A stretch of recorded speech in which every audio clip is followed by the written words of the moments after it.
In today's video, I'm going to teach you how to share your Google Calendar with others. Sharing your calendar can be incredibly useful when you're coordinating schedules, planning meetings, or just keeping everyone in the loop. So let's jump right in and walk through this together. First things first, you'll need to head over to your Google Calendar. You can easily do this by navigating to calendar.google.com on your preferred web browser.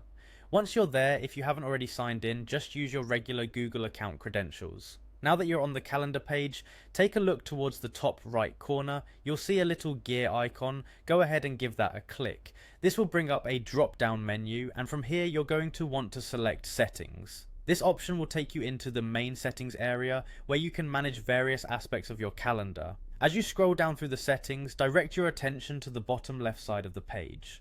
That's where you'll spot your calendar. If you have multiple calendars, make sure you're selecting the correct one you want to share.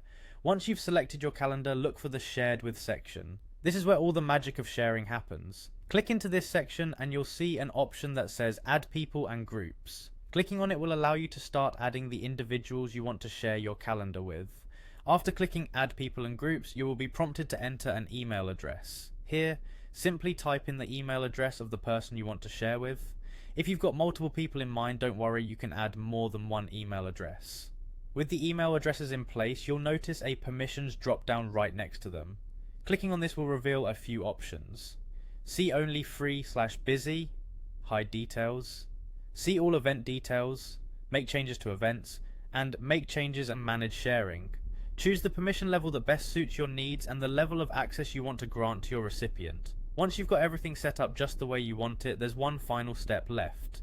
A little further down you'll see a Send button. Clicking Send will dispatch an invitation to all of the email addresses you've entered, giving them access according to the permissions you've set. And there you have it, your Google Calendar is now shared. This feature is a great way to keep everyone aligned and aware of important dates and meetings. Thanks for watching, and happy calendaring.